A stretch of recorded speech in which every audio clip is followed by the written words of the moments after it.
Hello everyone, and welcome to my Days of Our Lives official. I hope everyone is having a wonderful day. Before we begin, please hit the subscribe button and give this video a thumbs up. Rafe contacts Jada from the station just as she is ready to take Vivian in at the Salem Inn. He asks where Tia Hilda is while holding her ring. She explains that she is bringing Vivian inside the Salem Inn. Vivian's return astounds Rafe. Vivian, who is in handcuffs, looks glumly on as Jada checks her phone. He is speaking to Jada at the station when he hears her shout, "Vivian, what are you doing?" A gunshot is then heard. Startled by what he sees, Rafe dashes to the Salem Inn and storms into Vivian's room. Jada is on the phone making backup calls while Vivian lies comatose on the floor. Jada claims that she briefly turned around. Vivian's revolver went off when she reached for it. Her head struck the desk after she slumped backward. Gun in hand, Rafe enters the room dazed.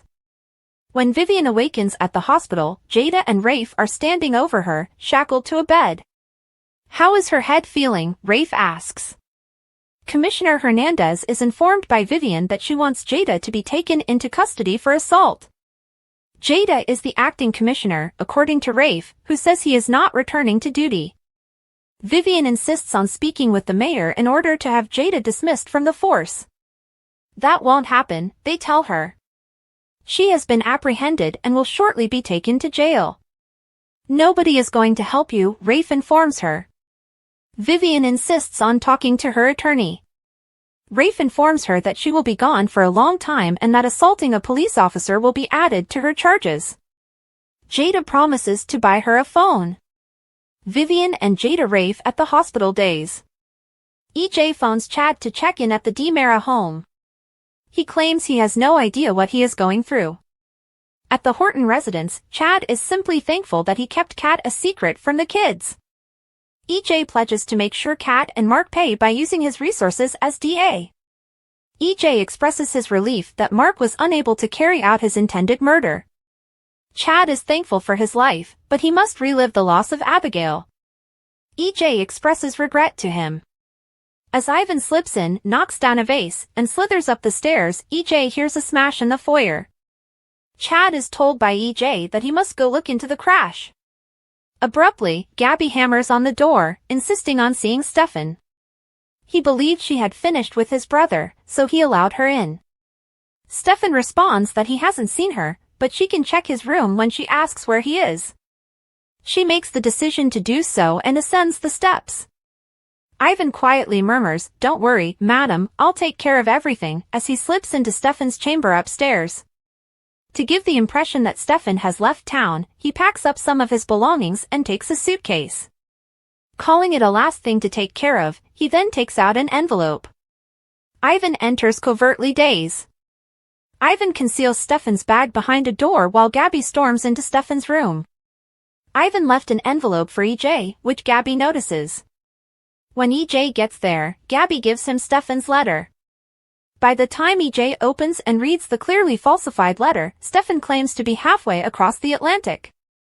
He had to leave Salem because he still can't get over what EJ and Gabi did. Stefan claims that they are dead to him and that he will never forgive them. EJ follows Gabi as she flees the room. In the living area, EJ discovers Gabi studying her divorce documents. She screams at EJ to keep his hands off her and accuses him of trying to take advantage of her when he tries to console her. She claims that he is to blame for her marriage ending and that he just makes matters worse. Everywhere he goes, she tells him, he leaves a path of suffering. She came to EJ because Stefan had harmed her, he recalls her. He responds that this is his house when she yells for him to leave, yet he still leaves. Gabi and EJ clash. Days. When Ivan gets back to the Salem Inn, he discovers police tape on Vivian's door. After that, Vivian calls him. As they converse, Jada informs Rafe that Vivian is making her call back at the hospital in the waiting room. Then she asks Rafe why he is staring at her in this manner. He talks about how scared he was when he heard the gunshot and how happy he is she's okay. He responds that it's only fair since she cared about him over the months he spent in that hospital bed. She thanks him for worrying about her. She tells him she loves him just as much as Rafe tells her how much he loves her. Rafe drops to one knee and takes out his Tia's ring. He clarifies that this was not his original plan. A near-death experience helps you realize that time does not stop for anyone, even though he had a romantic supper and dancing scheduled. He informs her that Tia Hilda gave him the ring when she passed away, telling him to give it to a person he would love for the rest of his life.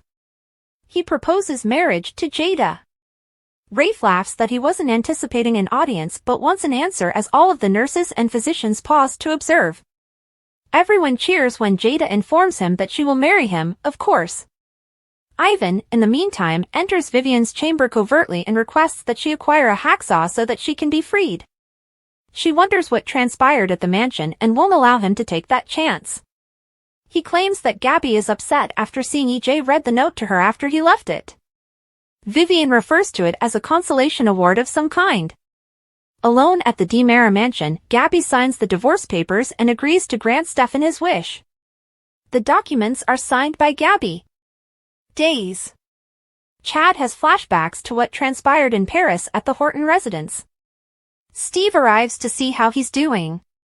Chad is shocked that despite everyone's warnings, he allowed himself to think that woman was Abigail. Chad claims that his children would have lost both of their parents if it weren't for him, while Steve thinks that he let him down. Steve is informed by Chad that he saved his family. Steve informs him that his family is also involved. Chad detests requesting another favor from Steve. He says he needs to get in to see Clyde because he went to see Kat and she doesn't know where Abigail's body is. At an appeals session, Steve announces that Clyde escaped. Steve assures Abigail that she will be at ease once more after they acquire the son of a bitch. Unexpectedly, Chad receives a call from an unidentified number. It's Clyde.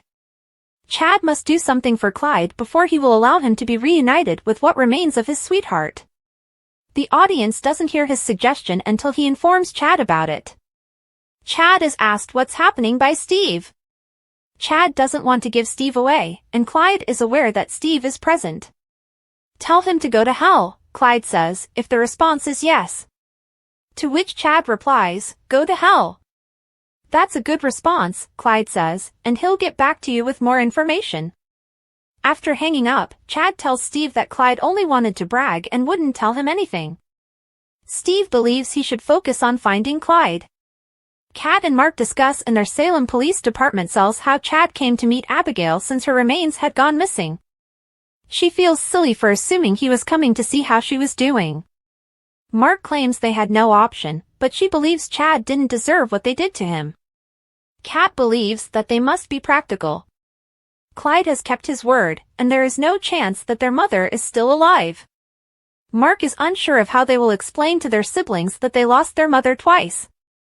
They should tell them everything, even who she is, according to Kat. Mark hopes they haven't yet read in the newspaper about their arrest. Aaron appears out of nowhere and implores Mark to explain that this is an error and that he wasn't in Europe with the intention of killing Chad DiMera. Mark apologizes to Aaron and tells him he shouldn't be here.